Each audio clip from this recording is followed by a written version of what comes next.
atuuse saba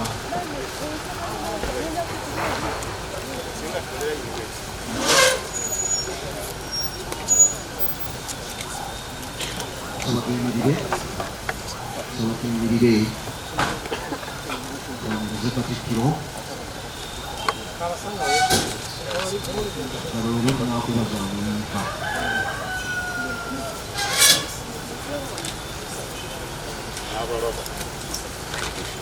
Sabatuku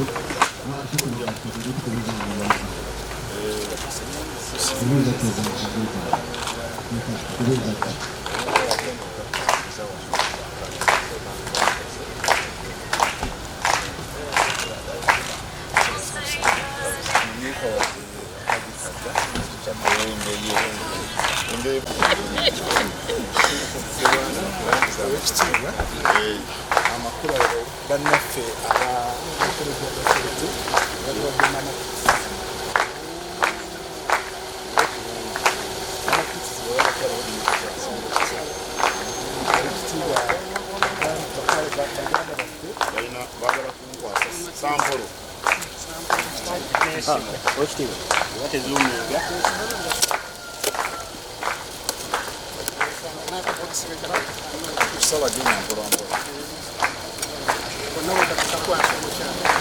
Mukyala kano kakozesa agenda mu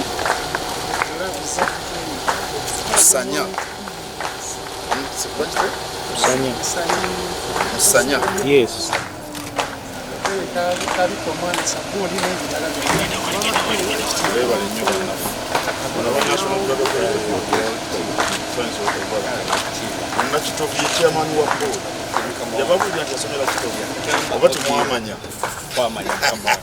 bakama bange nazina bawe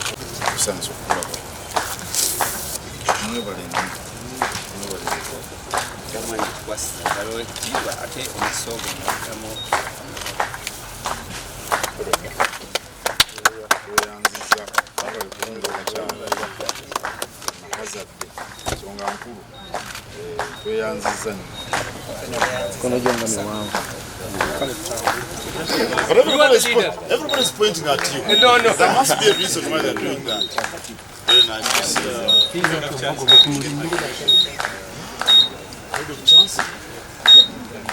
Very nice to see. I like this. I like this too. Some of the most important things we need.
Mobile lab that has been given in commemoration of the Kabaka's third coronation anniversary. We appreciate it. Thank you very much.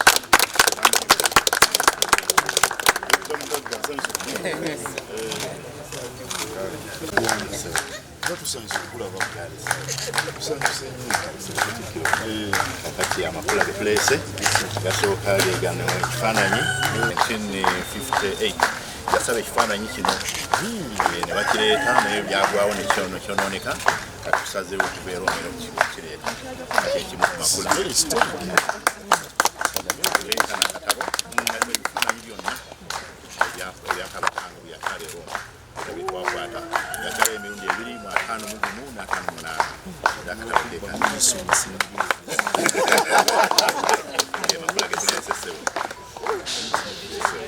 tweyanziza eri ebbaluwa eri ebinyonyola byonna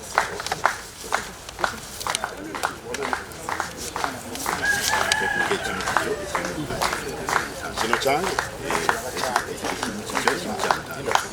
Kino kye kyange? Kino kye kyange? Bamaye nange bagamba nti ewagwe ekku wabula kalondererwa kati nze nze okufuna amakula g'abeene nange nnyina kyengabanye.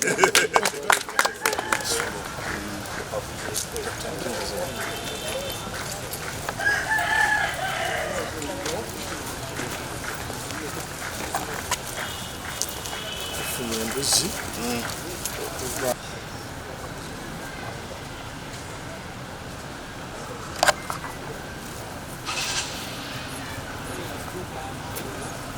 ani ampita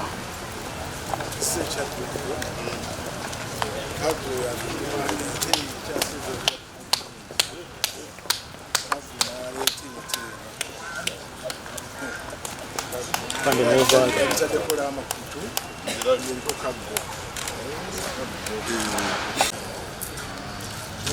kyakugesa ekigobo natuwa enyaneero then esinga wa ssentebe wa Matira nebatuwa enyaneero naye erabika bulungi ebadde eza kwagala okufaana eyakaggo naye Erabise bulungi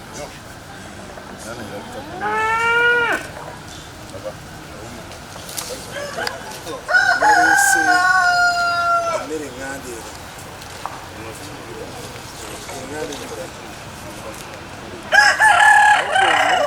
yamuleese munanasi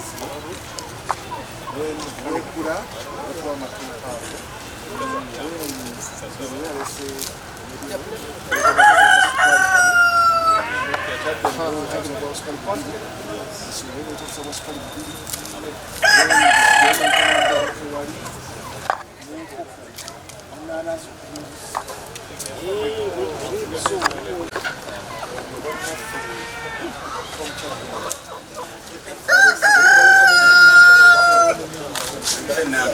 Mindi.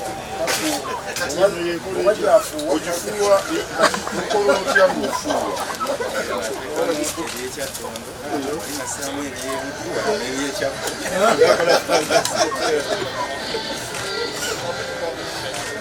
kubanga eno emindi gyemmanyi ebirambasi emindi ya bulijjo bajjadda ate kano kategeezaki kategeezaki ate n'ensumbi y'emitwe esatu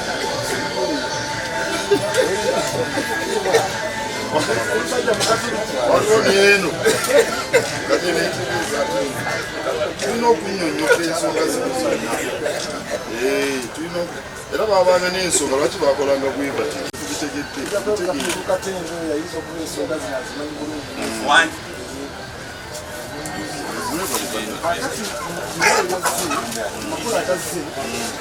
waliwo yavuze mukyadongo batuwadde ensawo lwaki zirimu bisatu kitegeeza ki wano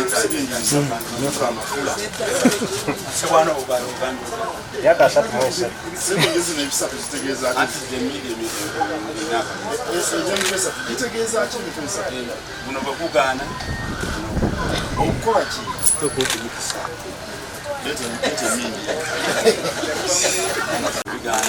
noddaku wano ono yeruwangula kati ani kwegamba dibwe basalawo nti gweno gyolina okukozesa okwawukanako naye nekupeeyemu dibwe okozesa eno nadibwe okozesa eno kati abantu abanene nga Ssebwana akati kagga alina kozesa ekikiraati Ssebwana kulanga nawe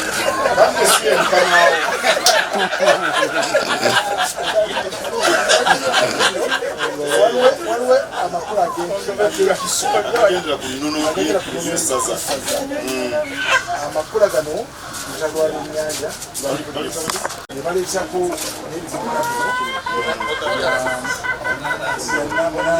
munanasi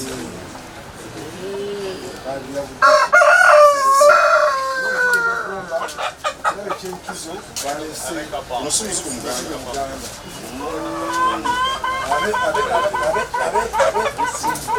abebulemensi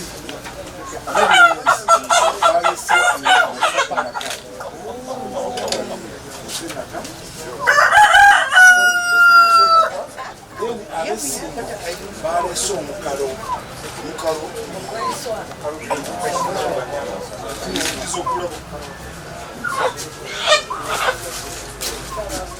oyo mwanyinaze abebusujju balese tatondo ate kino kiki mwebali obubaka bwange obufunye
mulinnya erya ayi mukama katonda tukwebaza olunaku luno lw'otuwadde ng'abaana b'omu Buganda okuŋŋaana wano.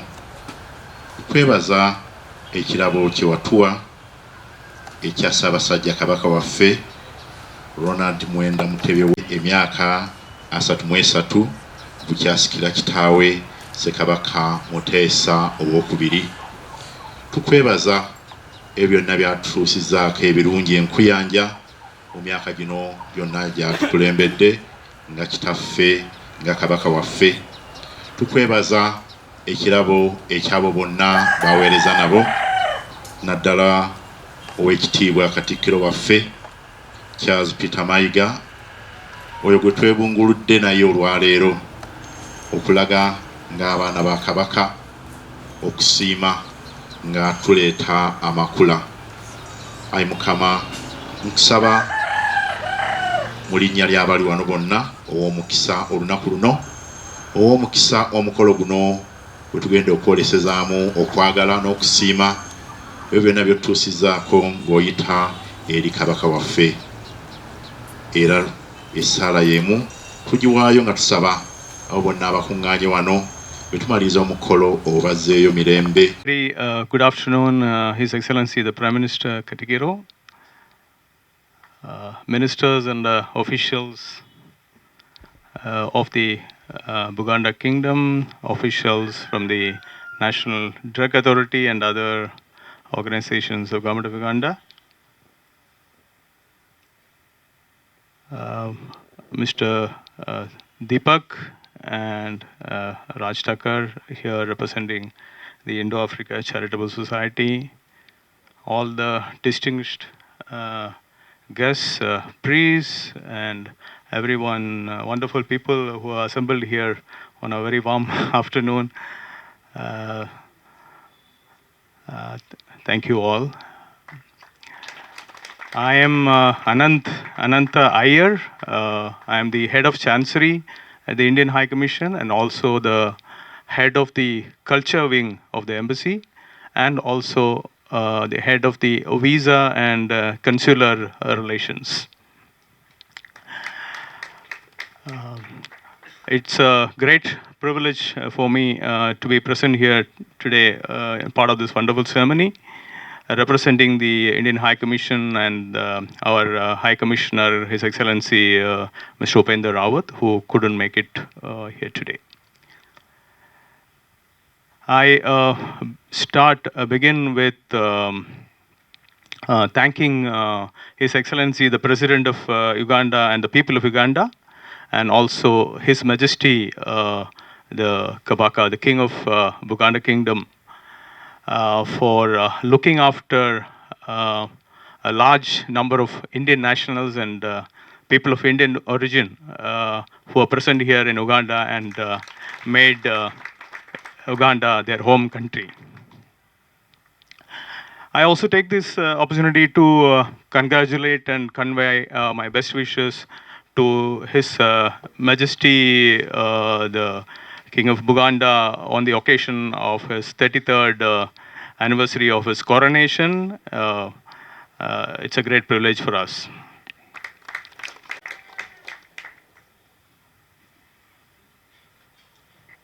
I convey my and the High Commission's wholehearted appreciation to the Indo-Africa Charitable Society, Mr. Vasant and his representatives here, Deepak, everyone for this important initiative, momentous initiative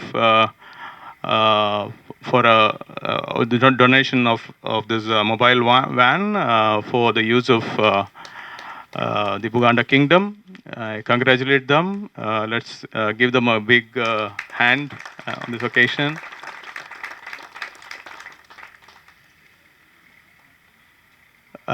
Initiatives like this are very important in not only in promoting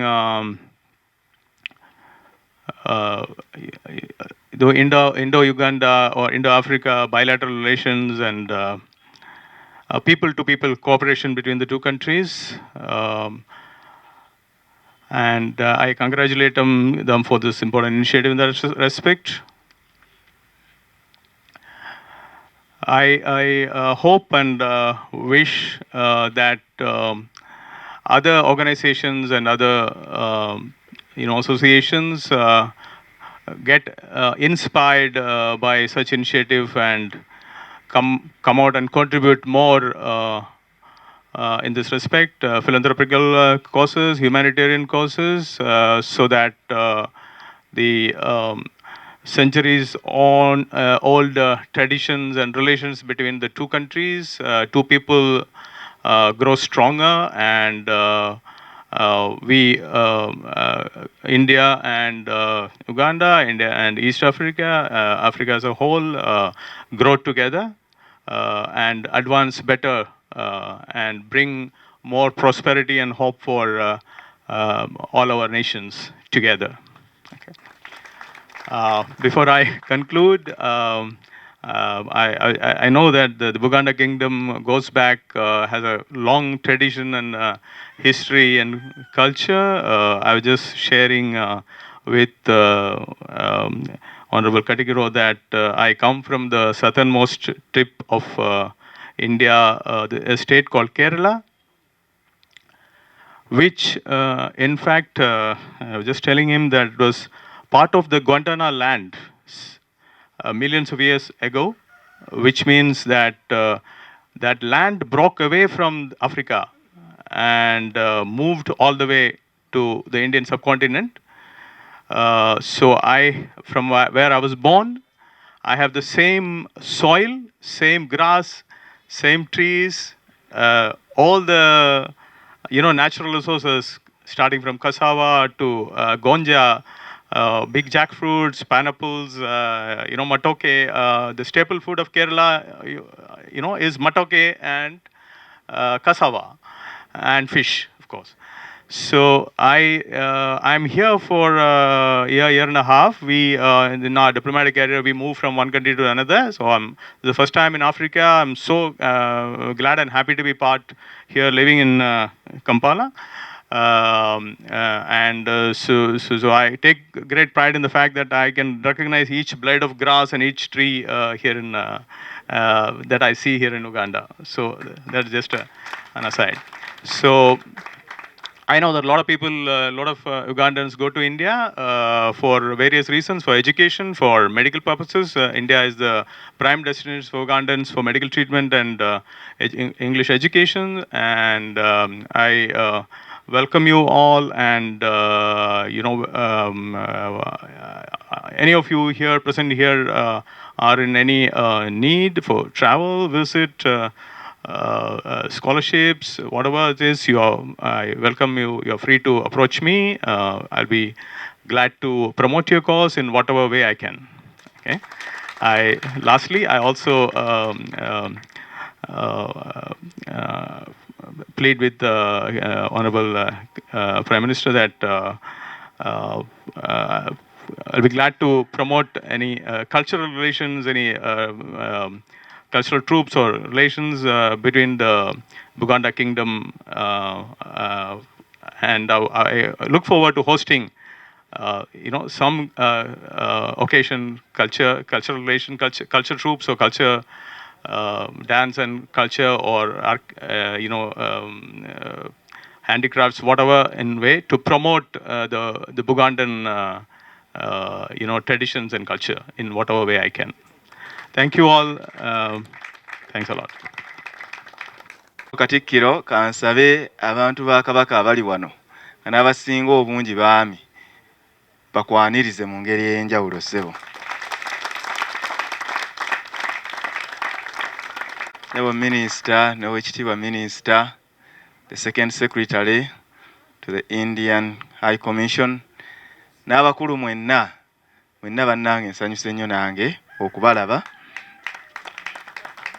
Kamayi Katikkiro, abantu bonna abali wano banjuddwa, aza mwenna abaleese amakula agavudde mu masaza, agavudde mu bapere, agavudde ku National Drug Authority n'agavudde mu Indo-Africa Charitable Organization. Mwebale nnyo, mwebale edda bannange okuleeta amakula. Kamayi Katikkiro, neebaza nnyo Minisita w'ebyobulamu kuba nti nno omulimu guno agubaddemu n'omukono ogw'enjawulo. Ate era yatwala ne Kabaka Foundation. So Mukama Katikkiro, mukulu oyo ssentebe w'aba alumni aba Kabaka Education Fund, Minisita yantegeeza yabadde musaale nnyo okulaba nti amakula gano gatuukirira. Era njagala okusaba buli muntu yenna Kabaka gwakoledde akalungi ofuba okulaba nga yeebuuza n'akomyawo omuzigo ne mukolanga mwami Kisasa oyo. Ssebo weebale nnyo, weebalire ddala. Ssebo Katikkiro, nga tutambulira ku mulamwa gw'omwaka guno ogw'amatikkira gugamba nti tubeere bavumu mu kukuuma obuwangwa bwaffe. Twasaba amasaza gonna okulaba nti gafuba okulaba nti amakula ag'enkizo agamanyibwa ku masaza ag'enjawulo agaleetebwa ge gakulemberamu amakula amalala. Nessanyu okutegeeza nti amasaza agasinga obungi Mukama wange gakoze bwe gatyo, era neebaza abaami n'abamyuka. Ssebo Katikkiro, n'amasaza ag'ebweru wa Buganda, ag'ebweru wa Uganda tegalutumiddwa mwana, kkiriza mu bufunze enkwanjulire. Amasaza 8 okuva mu Amerika gaweereza amakula ga bukadde 630. Essaza ly'e Sweden ne Scandinavia liweereza amakula ga kakadde n'emitwalo 2.5. N'essaza ly'e Johannesburg liweereza amakula ga mitwalo 8. Era ssebo Kamalabyonna, enteekateeka enzijuvu n'amakula nga bwe gazze tujja gakutuusaako n'amalala ganaaba gatuuse mu alipoota ey'enkomeredde. Kama kkiriza kosa omukisa guno nsaba abantu ba Ssaabasajja Kabaka abali wano enkya okukuuma ebiseera. Saagala bakoola kuba kutulumanyi, naye ffe abantu ba bulijjo abali mu ttuluba lyange n'abalala tulabe nti ssaawa 2:2 tube nga tutuuse, tuleme kutaataaganyizibwa bidduka. Tubeere nga tuyisinganya n'emmotoka abava Ekyaggwe n'ewalala abajja okukola banaabayingira ate nga ffe tukola ki? Nga tufuluma basaba tukose obudde obwo tutuuke ng'obudde bukyali. Ssebo Kamalabyonna, nga mmaliriza ne bannaffe aba Okutuka Church abakulembeddwamu wano, Elder omukulu ono si pastor ne Elder Ruby Muhumuza. Enkya Mukama wange bajja kutuusa amakula agali mu bitinga bya mirundi ebiri ng'ebanaayanjula n'olwekyo omulimu guno gukyagenda mu maaso. Saamunneegatteko mu kaseera kano ab'amagombolola n'abamyuka n'abaami ku mitendera gyonna, abagenyi baffe abanjuddwa, abakungu abali wano nabo banjuddwa, okuggyako ndowooza Katikkiro w'ebyalo omwami Luutu oyo gwe batayanjudde naye waali. Nsanyuse nnyo okubalaba mmwe abazze okutuukiriza ennono y'okuleeta amakula eri Beene.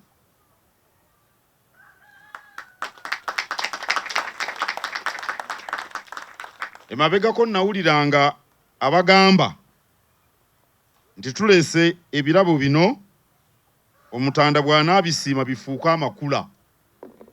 Nabiwuliranga Kabaka taweebwa birabo, aweebwa makula. Okuva edda lyonna ebintu ebisinga okuba ebirungi eby'omutindo byalondebwangamu okulondoba, babirondobangamu ng'amakula ne bireetebwa eri abaami nga mmwe abali wano, era abaami nga mmwe abali wano nga Ssebwana bw'akoze nga Kaggo ne babituuse wa Katikkiro nga nze.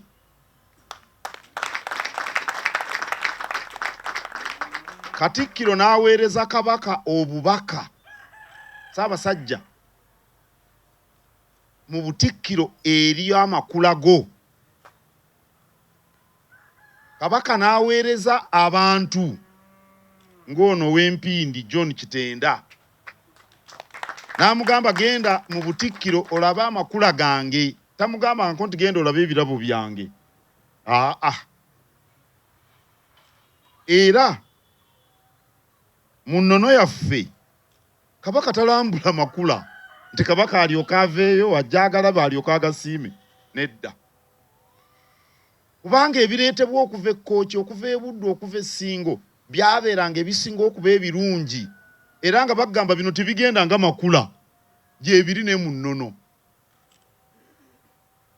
Kaakati Kabaka Katikkiro bwe yategeezanga Cuucu ti abantu be baleesa amakula n'aweereza abantu ne bagalaba, awo Kabaka nga bw'aba alambise bano baasindise ti amakula ago gagende egindi, gano gagende egindi, gano tewali birabo bijja wa Kabaka. N'olwekyo okuvira ddala eri ku kyalo ekisooka, ekyalo kyammwe bakiyitandise okuva ekigalama mu Ssingo okutuuka wano gajja makula.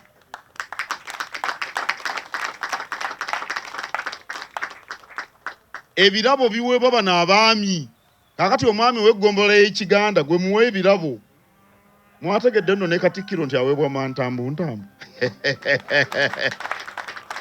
Ekyo ze nakyo kimanyike bulungi. Okuva edda lyonna Kabaka we yakubanga embuga ye waayitibwanga kibuga. Kabaka yakubanga ekibuga. Era kigambibwa nti mu nnimi zaffe ennansi wano mu Afrika Oluganda lwe lumu ku nnimi entono nnyo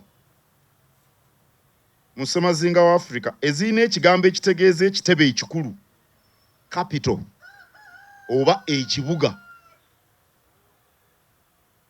Mu nnimi nnyingi tezirina kigambo ekyo kubanga ebibuga byaleetebwa bagwira. Ebibuga mu mawanga mangi byaleetebwa bagwira, abantu balina kigambo kye bakozesa. Naye ffe Kabaka we yakubanga embuga kiyitibwa kibuga. Kaakati olubiri lwabeeranga mu kibuga.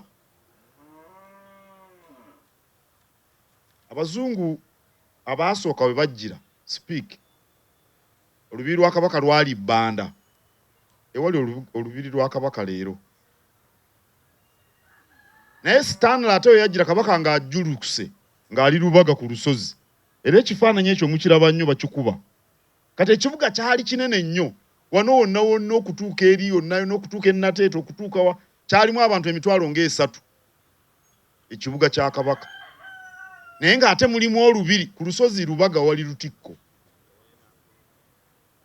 mu kibuga ne mu lubiri mwabangamu abantu bangi abantu abo Kabaka ye yabalabiriranga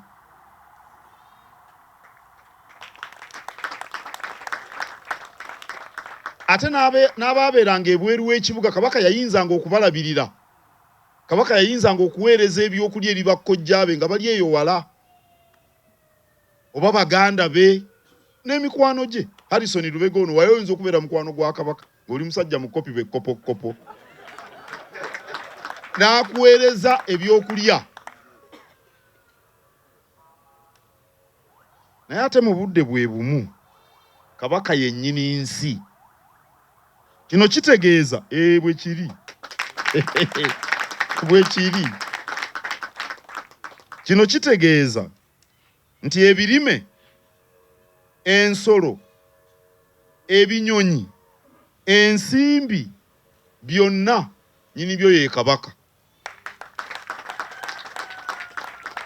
bwe tutyo mu Buganda tutoola ku bye tukuumira Kabaka ne tubimuddiza asobole okulabirira abantu be mu lubiri ne mu kibuga ne mu Buganda yonna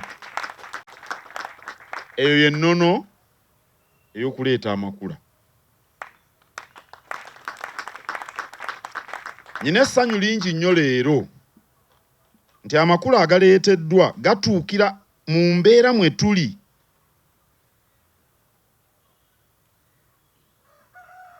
laboratory kye ki mu Luganda ekkeberezo erituweereddwa eritambula aba Indo-Africa Charitable Society lituukidde mu mbeera mwe tuli twetaaga okutuusa obujjanjabi obw'omutindo abantu nga bakebera obw'omusaayi n'ebirala byonna eyo mu byalo gye bali mama kit ezivudde mu National Drug Authority bannakazadde abagenda mu ssanya babyetaaga nnyo ekyuma ekisalira emiti gya Kabaka ekyuma ekisalira emiti gya Kabaka okuva ewa Ssebwana yennyini mu Busiro nannyini Busiro tulina okusala amakoola era bwe lwenzija mu lubiri n'ensanga ng'omuddo tebagusaaye oluusi baagala kunneekweka bano abaweereza bamanyi ngenda bagamba lwaki omuddo gwo temwagusaaye emiti lwaki gisakaatidde mbimanyi n'omuwanika w'enkuluze ekyakimanyi buli lwenzija mu lubiri mbaako ke mbagamba okutereeza buli wendaga kaakati ebitu byetaaga nnyo mu nsangi zino awo nno bassebo ne bannyabo bwe muba muleeta amakula mulowooze nnyo ku makula agagendera ku bwetaavu obwa leero nebaza nnyo bappere bano Father Lubega baleese ebifaananyi bya Ssekabaka Muteesa ng'agenza okulaba Paapa e Roma myaka gya 5 byafaayo bw'oba tomanyi byafaayo nawo nowooli tomanyiiwo onootegeera otya enkolagana y'Obwakabaka ne Kereziya y'e Roma okuggyako ng'olabyeko Kabaka Muteesa owokubiri ng'agenze e Roma ne Kabaka Dawudi Chwa yagendayo oba nabyo tunaabibasaba bappere ne babituwa amakula ge tumanyidde ng'ente embuzi matooke n'ebyokulya ebirala nago makulu gakyali makulu kubanga wadde ensi batugamba nti eri ku misinde gya yiriyiri teri yali alekeddeawo okulya bagenda ne boogera ensi eri ku misinde gya yiriyiri ani yalekeraawo okulya buli omu alya n'enkya tujja kulya naluli tujja kulya n'olwekyo nabyo bikyali bikulu ekyenkanidde awo n'ensimbi nkulu ekyenkanidde awo nga muleeta amakula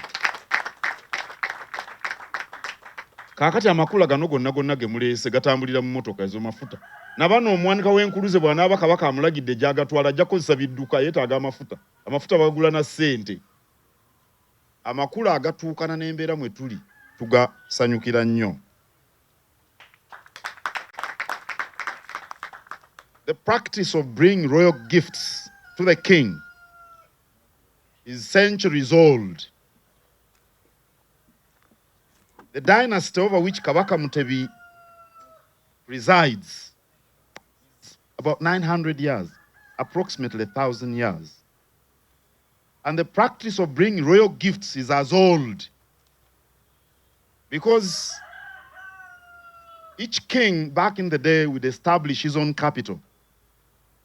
And he would be surrounded by tens of thousands of people. And he needs to look after these people.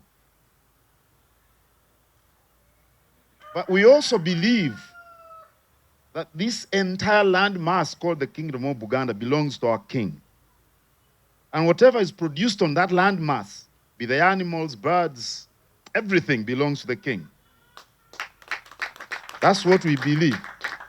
So if you've got a herd of cattle, you are keeping that herd for the king.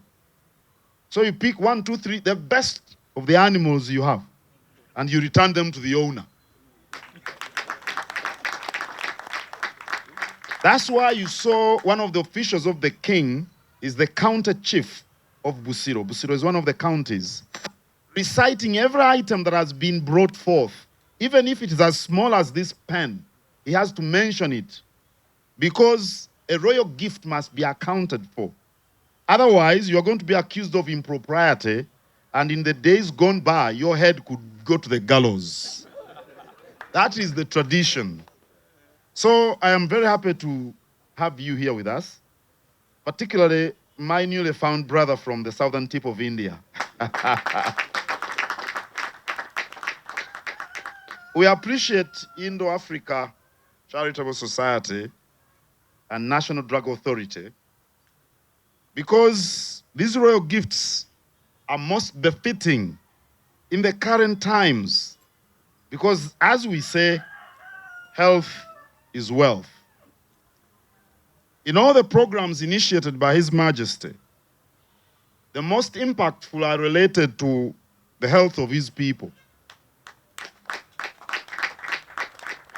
I don't know whether you know this, but our vision as the kingdom is to reposition Buganda at the helm of social and economic development, with her people fully enjoying all their freedoms and rights, including those related directly to culture and all the other rights which guarantee the full enjoyment of their lives. And now, this isn't possible unless the people in Buganda are in good health. So as we commemorate the 33rd anniversary of Kabaka Mutebi's coronation, the royal gifts of a mobile clinic, van, lab, and the mama kit are very timely, and I thank you most heartily. And I'm very grateful for the invitation from the Chancellor, I think that's what they call you, Head of Chancery, for a collaboration with the kingdom. I very much want to learn about the kingdoms and different society organizations within India. I've been to India, but I haven't been to the southern tip. I've been to Mumbai, I've been to, what's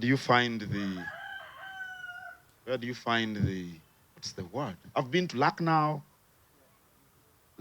then I've been to, where do you find this seventh, one of the wonders of the world? Taj Mahal, Agra. I've been to some of those areas. Maybe I should visit the southern tip sometime. Yeah. So we are very happy to be with you. We're very happy to be with National Drug Authority. We've collaborated with National Drug Authority for a very long time. And it is good that you've joined us as we commemorate the 33rd anniversary of the King's coronation. I'm very happy to be with the White Father, Father Vincent Rubega. Father Vincent Rubega, ono tiyagadde kugamba, yagadde kubyesibako kuba mukyalo we wa mutima, naye nze ndi wa mutima. Kati era emirundi mingi bwe tusisinkana abeera ku bunkenke, yagenda neerabira okumpa enkoko. Namusuubiza bw'atampa nkoko buli lwanda bamwannyinaza ajja kusanga mu kimi eyo. Simanyi lwaki yagadde okwessaawo. naye mwebale nnyo Father Vincent. Kamalirize nga neebaza ab'akakiiko k'Amakula akakuliddwa w'ekitiibwa Charles Kiberu Kisiriiza ow'Emmamba Ssebwana. Mwebale nnyo, mwebalire ddala. Neebaza n'abaami ba Kabaka. Buli lwe mbalaba mbagamba ekintu kino, mwe temukolera mu nkola ey'abaami ab'edda. Embeera yammwe yakyuka, naye obujjumbize bwammwe obutakoowa, obwagazi. Sibalimba, naffe tukoowa, naye oluusi mba nkooye ne nzijjukira bwe nalabye ono mukoddomi wange omulala Kawuma yawasa w'omutima bw'atuuyana. Bwe mba nesigiriza okuva mu buliri n'ensambo ebikunta n'envaayo. Mwebale nnyo, mwebalire ddala. Neebaza akakiiko k'ekitiibwa Kawuki. Mwebale enteekateeka eno. Enteekateeka ebadde nnungi, tubiraba. Omanyi bw'oba onowoomerwa enva owulira ki? Libadde kende oba nkozese kaawa. Bw'onooba onowoomerwa ekikopo kya kaawa osookera ku ddekende. N'osooka n'owulira eddekende nga naye mumpe ekikopo kya kaawa. Naye ndabadde ngoberera enteekateeka zino. Tujja kuwoomerwa nnyo. Mwebale nnyo, mwebalire ddala. Neebaza mwenna abeetabye mu nteekateeka eno. Neebaza Father Vincent Lubega ono nange ampaddeyo amantambutambu. Omuganda agamba nti ewagwa ekku tewabulwa kalondererwa. Laba nze yazze okutikkula amakula ga Kabaka, nange ne bavaayo ke bampa. Nsanyuse nnyo. Era bonna abatodde amakula okuva mu masaza wadde batoola ku bya Kabaka, naye mubatwebalize. Tolaba ng'omwana abba kitaawe gyebali, naye kaakati bano abaana ba Kabaka abatoola ku bibye ne bamuddiza. Waliwo n'abaakatuuka bavudde ekkooki. Mwebale nnyo, mwebalire ddala. Nga owekitiibwa Kawuki bw'abagambye nkya tusisinkane ekirungi Elder Robbie Muhumuza. Tuli naye wano wa Watoto Church. Enkya tukuŋŋaane ssaawa 4 tuterere bulungi, twebaze Katonda olw'emyaka 33. Era njagala okubakakasa nti amakula gano aga Ssaabasajja Kabaka ge muleese ngenda kugamwanjulira. Katonda abakuume. Nze Kanji Fred Kabuye nkola ne National Drug Authority nga olwaleero tuli wano mu lubiri lwa Ssaabasajja Mengo okusookera ddala okuyozaayoza Ssaabasajja okutuuka ku matikira ge ag'omulundi ogwa 33. Ekyokubiri okusiima ennyo Ssaabasajja okwagala National Drug Authority bwe yasiima National Drug Authority etta omukago n'Obwakabaka bwa Buganda. Omukago ogwo gutuwadde amaanyi agatagambika. We twakira omukago emyaka 3 egiyise, National Drug Authority yalina ebikolo by'eddagala lyaffe ery'ekinnansi 57. Nga wenjogerera essaawa eno tulina ebikolo by'eddagala ly'obutonde 372.